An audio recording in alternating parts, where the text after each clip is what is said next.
ଏହି ଭିडिଓରେ ଆମେ ଅଧାତୁମାନଙ୍କର ଭୌତିକ ଧର୍ମ ବିଷୟରେ ଆଲୋଚନା କରିବା। ମୁଁ ଏଇଠାରେ କିଛି ଅଧାତୁ ଗୁଡ଼ିକୁ ରଖିଛି। ବର୍ତ୍ତମାନ ତୁମେ ଏହି ଚିତ୍ର ଗୁଡ଼ିକୁ ଲକ୍ଷ୍ୟ କର। ବର୍ତ୍ତମାନ ଆମେ ଯାହା ଦେଖୁଛନ୍ତି ଏହା ହେଉଛି କାର୍ବନ। ଏହା ଏକ ଅଧାତୁର ଉଦାହରଣ ଅଟେ। ତାପରେ ଏଇଠି ହଳଦିଆ ରଙ୍ଗରେ ଆମେ ଯାହା ଦେଖୁଛନ୍ତି ଏହି ପଦାର୍ଥଟିକୁ ଆମେ ସଲଫର ବୋଲି କହିଥାନ୍ତି ଏବଂ ତାପରେ ଏହା ହେଉଛି ଆୟୋଡିନ ଏବଂ ଆୟୋଡିନ ପରେ ଆମେ ନାଲି ରଙ୍ଗର ଯାହା ଦେଖୁଛନ୍ତି ଏହାକୁ ଫସ୍ଫରସ୍ ବୋଲି କହିଥାଏ। ଏଗୁଡ଼ିକ ହେଉଛି କିଛି ଅଧାତୁର ଉଦାହରଣ। ତେବେ ଏଗୁଡ଼ିକ ଦେଖାଇବାର ଅର୍ଥ କ'ଣ? ତେବେ ଚାଲ ଆମେ ପ୍ରତ୍ୟେକଟି ଅଧାତୁ ଗୁଡ଼ିକୁ ନିକଟରୁ ଦେଖିବା ଏବଂ ସେମାନଙ୍କର ଭୌତିକ ଧର୍ମ ଗୁଡ଼ିକ ବିଷୟରେ ଆଲୋଚନା କରିବା ଏବଂ କିପରି ଭାବରେ ଅଧାତୁ ଗୁଡ଼ିକ ଧାତୁଠାରୁ ଭିନ୍ନ ସେ ବିଷୟରେ ଆଲୋଚନା କରିବା। ଠିକ୍ ଅଛି, ତାହେଲେ ମୁଁ ଏଇଠି ସଲଫର ଠାରୁ ଆରମ୍ଭ କରୁଛି। ଏହି ହଳଦିଆ ରଙ୍ଗର ସଲଫରଟି କେଉଁ ଭୌତିକ ଧର୍ମ ପ୍ରଦର୍ଶନ କରେ? ଚାଲ ସେସବୁ ବିଷୟରେ ଆଲୋଚନା କରିବା। ତେବେ ଯଦି ଆମେ ଏହାକୁ ନିକଟରୁ ଦେଖୁଛନ୍ତି ଏହି ସଲଫର ଗୁଡ଼ିକ ଚମକୁ ନାହାନ୍ତି କିମ୍ବା ଏମାନଙ୍କର କୌଣସି ଉଜ୍ଜ୍ୱଳତା ନାହିଁ, ତେବେ ଆମେ କହିପାରିବା ଯେ ସଲଫରର ଉଜ୍ଜ୍ୱଳତା ନଥାଏ। ଏବଂ ତାପରେ ଆମେ ପୁନଶ୍ଚ ଏହି ନାଲି ରଙ୍ଗର ଫସ୍ଫରସକୁ ଲକ୍ଷ୍ୟ କରିବା। ପୁନଶ୍ଚ ଏହି ଫସ୍ଫରସର ମଧ୍ୟ କୌଣସି ଉଜ୍ଜ୍ୱଳତା ନଥାଏ। ଏଗୁଡ଼ିକ ଆଲୋକକୁ ପ୍ରତିଫଳନ କରନ୍ତି ନାହିଁ। ଏହା କୌଣସି ବି ମାତ୍ରାରେ ଚକଚକ୍ କରୁନାହିଁ କିମ୍ବା ଏହାର କୌଣସି ଉଜ୍ଜ୍ୱଳତା ନଥାଏ। ତେଣୁ ଆମେ ଦେଖିଲେ ଯେ ସଲଫର ଏବଂ ଫସ୍ଫରସର କୌଣସି ଉଜ୍ଜ୍ୱଳତା ନଥାଏ। ତେବେ ଏହାପରେ ଆମେ ଆୟୋଡିନକୁ ଲକ୍ଷ୍ୟ କରିବା। ତେବେ ଯଦି ଆୟୋଡିନକୁ ଆମେ ନିକଟରୁ ଦେଖିବା ତାହେଲେ ଏହା କିଛି ମାତ୍ରାରେ ଚକଚକ୍ କରୁଥିବାର ଆମକୁ ଦେଖାଯାଉଛି। ତେଣୁ ଆମେ କହିପାରିବା ଯେ ଆୟୋଡିନର ଉଜ୍ଜ୍ୱଳତା ଥାଏ। ଏହା ଏକ ଅଧାତୁ ହେଲେ ମଧ୍ୟ ସଲଫର ଓ ଫସ୍ଫରସ ପରି ସେମାନଙ୍କର ଉଜ୍ଜ୍ୱଳତା ନଥାଏ ବୋଲି ଆମେ କହିପାରିବା ନାହିଁ। ବରଂ ଆମେ କହିବା ଯେ ଆୟୋଡିନ ଏକ ଅଧାତୁ ହେଲେ ମଧ୍ୟ ଏମାନଙ୍କର ଉଜ୍ଜ୍ୱଳତା ଥାଏ। ଏହି କାରଣରୁ ଫସ୍ଫର ଓ ସଲଫର ଠାରୁ ଆୟୋଡିନର ଅଧାତୁ ସାମାନ୍ୟ ଭିନ୍ନ ଅଟେ। ତେବେ ଏହାପରେ କ'ଣ? ଆମେ ଏକ କାର୍ବନକୁ ଲକ୍ଷ୍ୟ କରିବା। ତେବେ ତୁମେ କହିପାରିବ କି କାର୍ବନ ଗୁଡ଼ିକର ଉଜ୍ଜ୍ୱଳତା ଥାଏ କି ନଥାଏ? ତେବେ ବାସ୍ତବରେ ଆମେ କହିବା ଯେ କାର୍ବନ ଗୁଡ଼ିକର କୌଣସି ଉଜ୍ଜ୍ୱଳତା ନଥାଏ।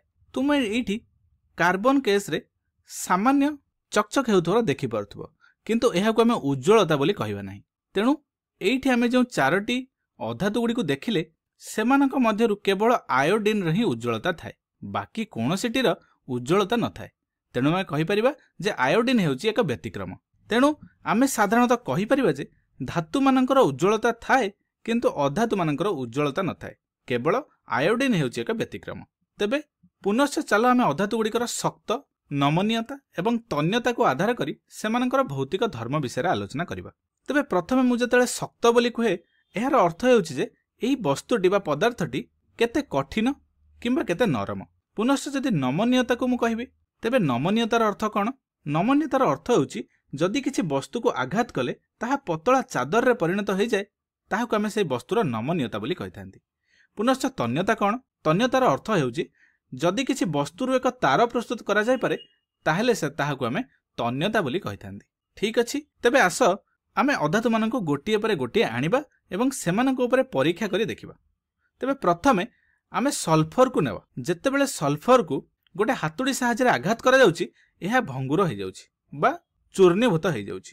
ଯେହେତୁ ଏହା ଭାଙ୍ଗିଗଲା ଆମେ କହିପାରିବା ଯେ ସଲଫରର ଗୁଣ ଗୁଡ଼ିକ ହେଉଛି ଏହା ନରମ, ଭଙ୍ଗୁର ଏବଂ ଏହା ନମନୀୟ ନୁହେଁ କି ଏହାର ତନ୍ୟତା ନଥାଏ। ପୁନଶ୍ଚ ଆମେ ଫସ୍ଫରସକୁ ଉଦାହରଣ ନେଇ ଦେଖିବା।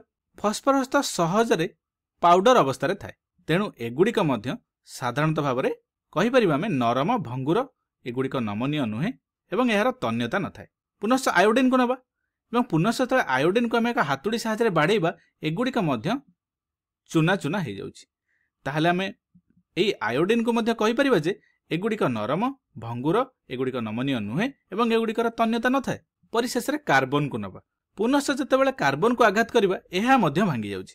ତାହେଲେ ଆମେ କହିପାରିବା ଯେ କାର୍ବନ ଭଙ୍ଗୁର ଅଟେ ଏବଂ ଏହି କାର୍ବନକୁ ଆମେ କହିପାରିବା ଯେ ଏହା ମଧ୍ୟ ନରମ, ଭଙ୍ଗୁର, ନମନୀୟ ନୁହେଁ ଏବଂ ଏହାର ତନ୍ୟତା ନଥାଏ। ତେବେ କାର୍ବନ ଗୁଡ଼ିକ ସବୁ ଆକାରରେ ଏତେ ନରମ ନୁହେଁ। କିଛି କାର୍ବନ ଗୁଡ଼ିକ ଅଛନ୍ତି ଯାହାକି ଅତ୍ୟନ୍ତ କଠିନ ହୋଇଥାନ୍ତି ବା ଅଧିକ ଶକ୍ତ ହୋଇଥାନ୍ତି। ତେବେ ଆମେ କ'ଣ ସବୁ ପଢ଼ିଲେ ସେସବୁ ବିଷୟରେ ସାମାନ୍ୟ ଆଲୋଚନା କରିବା। ଯେ ଯଦି ଆମେ ଏହି ପରୀକ୍ଷା ଗୁଡ଼ିକ ଧାତୁମାନଙ୍କ ଉପରେ କରିଥାନ୍ତେ ତେବେ କ'ଣ ଘଟିଥାନ୍ତା? ତେବେ ଧାତୁ ଗୁଡ଼ିକ ସାଧାରଣତଃ ଭାଙ୍ଗି ନଥାନ୍ତେ, କାରଣ ଆମେ କହିପାରିବା ଯେ ଧାତୁ ଗୁଡ଼ିକ ହେଉଛନ୍ତି ଶକ୍ତ, ନମନୀୟ ଏବଂ ତନ୍ୟତା ସେମାନଙ୍କର ଥାଏ। ଯାହାର ଅର୍ଥ ହେଉଛି ଯଦି ଆମେ ଧାତୁ ଗୁଡ଼ିକୁ ହାତୁଡ଼ି ସାହାଯ୍ୟରେ ବାଡ଼ାଇବା ଏଗୁଡ଼ିକ ପତଳା ଚାଦରରେ ପରିଣତ ହୋଇଯିବ ଏବଂ ତାର ପ୍ରସ୍ତୁତ ଆମେ କରିପାରିବା। କିନ୍ତୁ ଅଧାତୁମାନଙ୍କ ପାଇଁ ଆମେ କହିପାରିବା ଯେ ଏଗୁଡ଼ିକ ସାଧାରଣତଃ ଭାବରେ ନରମ, ଭଙ୍ଗୁର ଏମାନଙ୍କର ନମନୀୟତା ନଥାଏ ଏବଂ ତନ୍ୟତା ମଧ୍ୟ ନଥାଏ। ତେବେ ଆମେ ଏହି ଭିଡ଼ିଓରେ କାର୍ବନ, ଆୟୋଡିନ୍, ଫସ୍ଫରସ୍ ଏବଂ ସଲ୍ଫରର ଭୌତିକ ଧର୍ମଗୁଡ଼ିକ ବିଷୟରେ ଆଲୋଚନା କଲେ। ତେବେ କ'ଣ ପଢ଼ିଲେ ସଂକ୍ଷିପ୍ତ ସମୀକ୍ଷା କରିବା। ତେବେ ଆମେ ପଢ଼ିଲେ ଯେ ଅଧାତୁଗୁଡ଼ିକର ସାଧାରଣତଃ ଉଜ୍ଜ୍ୱଳତା ନଥାଏ, କେବଳ ଆୟୋଡିନ୍ ବ୍ୟତୀତ। ଆୟୋଡିନ୍ ହେଉଛି ଏକ ବ୍ୟତିକ୍ରମ ଯେଉଁଥିରେ ସାମାନ୍ୟ ଉଜ୍ଜ୍ୱଳତା ଦେଖାଯାଏ ଏବଂ ଅଧାତୁଗୁଡ଼ିକ ସାଧାରଣତଃ ନରମ, ଭଙ୍ଗୁର, ଏଗୁଡ଼ିକ ନମନୀୟ ନୁହେଁ ଏବଂ ଏଗୁଡ଼ିକର ତନ୍ୟତା ନଥାଏ ଏବଂ ଏହି ଗୁଣଗୁଡ଼ିକ ଧାତୁମାନଙ୍କ ଠାରୁ ସମ୍ପୂର୍ଣ୍ଣ ଭିନ୍ନ ଅଟେ। କିନ୍ତୁ ଏଠି ଆଉ ଗୋଟେ ବ୍ୟତିକ୍ରମ ମଧ୍ୟ ଅଛି। ଯଦି ଆମେ କାର୍ବନକୁ ଲକ୍ଷ୍ୟ କରିବା, କାର୍ବନର ଭିନ୍ନ ପ୍ରକାର ରୂପ ଥାଏ, ଯେମିତିକି ଗ୍ରାଫାଇଟ୍, ଡାଇମଣ୍ଡ ବା ହୀରା। ଏମିତି କାର୍ବନର ଭିନ୍ନ ଭିନ୍ନ ରୂପଗୁଡ଼ିକ ମଧ୍ୟ ଏକ ବ୍ୟତିକ୍ରମ। ତେବେ କାର୍ବନର ଭିନ୍ନ ପ୍ରକାର ରୂପଗୁଡ଼ିକ ଭିନ୍ନ ଭିନ୍ନ ପ୍ରକାରର ହୋଇଥାନ୍ତି। ତେବେ ଏଗୁଡ଼ିକ ମଧ୍ୟ କିଛି ବ୍ୟତିକ୍ରମ ଦେଖାଇଥାନ୍ତି। ତେବେ ଏଇଠି ଅଧାତୁମାନଙ୍କର ଭୌତିକ ଧର୍ମ ସମାପ୍ତ ହୋଇନାହିଁ। ଆମେ ଦ୍ୱିତୀୟ ଭାଗରେ ଅଧାତୁଗୁଡ଼ିକର ବିଦ୍ୟୁତ୍ ପରିବହନତା, ତାପ ପରିବହନତା ଏବଂ ସେମାନଙ୍କର ଠାରୁ ଧ୍ୱନି ସୃଷ୍ଟି ହୁଏ କି ନାହିଁ ଏସବୁ ବିଷୟରେ ପରବର୍ତ୍ତୀ ଭିଡ଼ିଓରେ ଆଲୋଚନା କରିବା।